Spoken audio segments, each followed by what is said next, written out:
Safety, I would say, should be the number one, to be honest. But truth about it is, even if you're in a gated community or a gated apartment or whatever, it's no guarantee you're going to be safe. So I can't say about that. Welcome back to the channel, guys. Thank you guys for coming back again. I appreciate every single last one of you guys for showing up for me. If you do like this video, don't forget to like, subscribe, and share. Thank you, thank you, thank you. Today's subject is a little bit similar but different, and this is for the people that's deciding to return back to Jamaica, move to Jamaica, relocate from America, that never been there before. I'm gonna get straight to the point. The main thing for you to always think about before you move anywhere is finances, financial, your support system that you might have there, if you have any. If you don't have any, think about having a backup. And it's not just because of basic necessities. Also, it could be emergency, like health. You know what I mean? Make sure you have enough money. If you need to get hair lifted out of Jamaica, you can. That's the number one thing I'm gonna tell anybody else. Finances, healthcare, some form of health emergency money so you can leave. And I think I would say maybe have around $2,500 for that particular reason. If you do need to get hair lifted to Miami somewhere. And I hit that subject first because I don't want to forget to tell somebody that if you're going to be in Jamaica living, and even if it's 2 or 3 y'all, make sure you have at least $10,000 if it's 4 of y'all to get airlifted out of there if it's an emergency. Now, that said, that's out the way. If you're not a sickly person, you could pretty much, like I have this word to say, wing it. But the second thing after that now is housing. Housing is something that a lot of people don't consider before they reach there. Oh, I could just rent a place. Listen to me. Whenever you're moving to another country, make sure you know where you want to stay.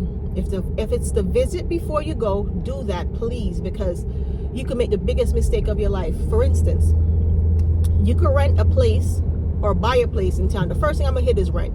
You could rent a place in Kingston that's going to run you for a 1-bedroom at least $125 to $150 or $80, even $200,000. Depends on the quality of life you're looking for. If you're looking for somewhere just to say, okay, regular or schmegler, you're still looking at maybe around $50 to $80 or $100,000. But still, because you want to be safe, right? So you're still going to be looking for that kind of, that price range. The next thing, if you're going super duper cheap, you're looking for maybe around 40 to 60. Okay? Now, don't believe me or not, those neighborhoods I'm talking about is not going to be suitable, especially that last number. Some places are okay, and if you're not a scary person, you'll be fine. If you want to go into a gated community, you're looking between that high range I first gave to you. Now, with that said, renting is another process.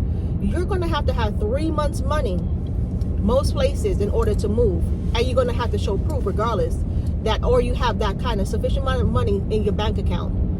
Now, with that said, if you're good on that, you're good to go on a rental.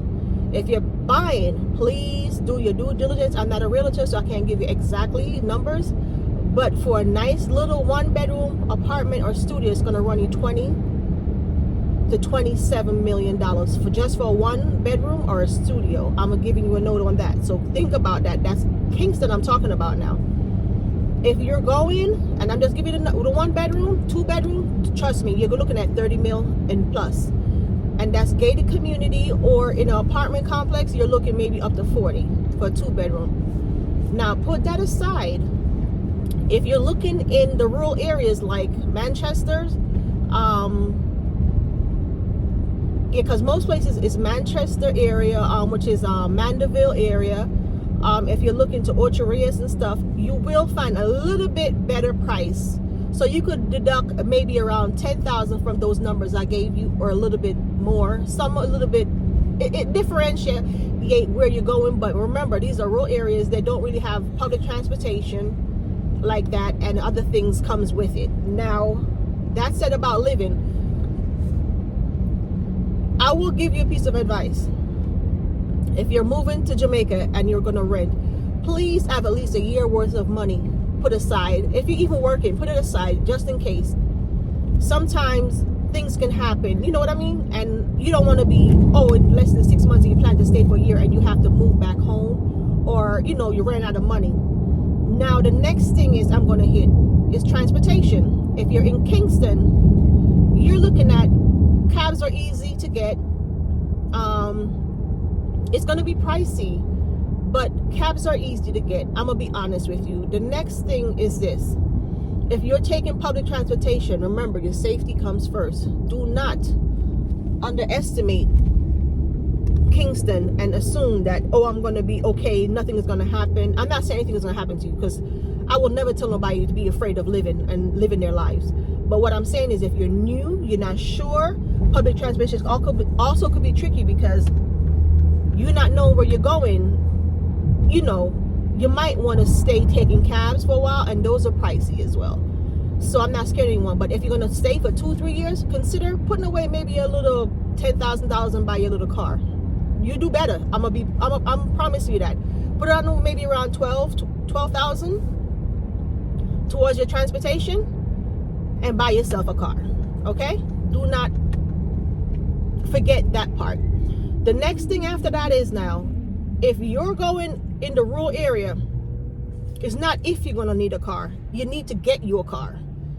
Kingston, you could swing it. You could go by for a while, especially if you're alone. If you have a family, I wouldn't suggest it in Kingston. But if you go in the rural areas, I would suggest that you get yourself a car.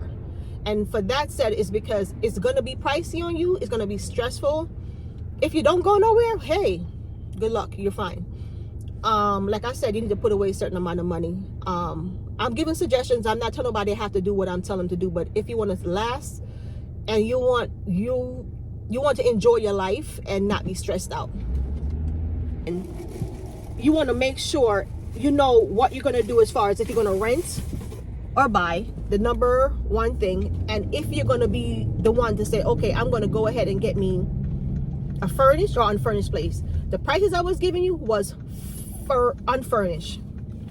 Furnished places is totally different. Okay, so keep that in mind. Furnished is totally different. Do not expect to get the same price for furnished, unfurnished, because I should have said that in the beginning, but I'm letting you know now. Don't do it if you don't have the money. Just go ahead and rent an unfurnished and get your furnitures or whatever you need. Okay, now safety, I would say, should be the number one, to be honest. But truth about it is, even if you're in a gated community or a gated apartment or whatever, it's no guarantee you're going to be safe. So I can't say about that, because I know people that live out of gated community is safer than the one that's in gated community. Okay, so I wouldn't say worry about that too much. Just do not live in places that people have issues with, if you get what I'm saying. Okay. When it comes down to buying food, I would suggest, if you're trying to let your money stretch, buy local as much as you can. Try to eat as healthy as you can, because the food down here is pretty good. I'm not telling you not to trust your friends, but be very skeptical with everyone that you deal with, especially if you've never met them or been with them around for a long period of time. Be very careful. Now, when it comes down to other activities like going out, I would suggest you always let someone know where you at. So even if you have your mother and she live in the United States, you call her, you let her know where you're going, you give her an address, you give her some information on anyone that you're going anywhere with. I wouldn't tell you to leave and not tell someone where you're going. I know some ladies go down there to have their little fling and carry on. Even if you're leaving your spouse, let your mother know where you're going. Let your father know where you're going. Let even your children know where you're going. Please be careful. Don't run around and forget that this is a different and a strange country. And a lot of people will take advantage of you if you give them that opportunity. Okay? The minute you know where you're going, you're on the right track. Why you're going? Right track. Most important, like I said, your health, medical. Make sure you have a little bit of the change so you could jump out of that place if emergency. You can get you a little private flight and get the hell out of there, especially if you have children. And I think that's some of the basic stuff. And whatever you're doing in life, you have to be careful. And like I said, be skeptical of people that's so willing to do things for you or with you, okay? Pay attention. I'm not saying that you're going to have to be all scared and nervous what I'm doing or who's going to be doing. No, I'm not saying to be scared. I'm just saying be very skeptical. And that's about it. Thank you guys for tuning in. God bless. You keep going. Thank you guys for tuning in again. Thank you for watching. I appreciate every single last one of y'all. If you came this far, please do consider subscribing. Thank you, thank you, thank you. Have a blessed one.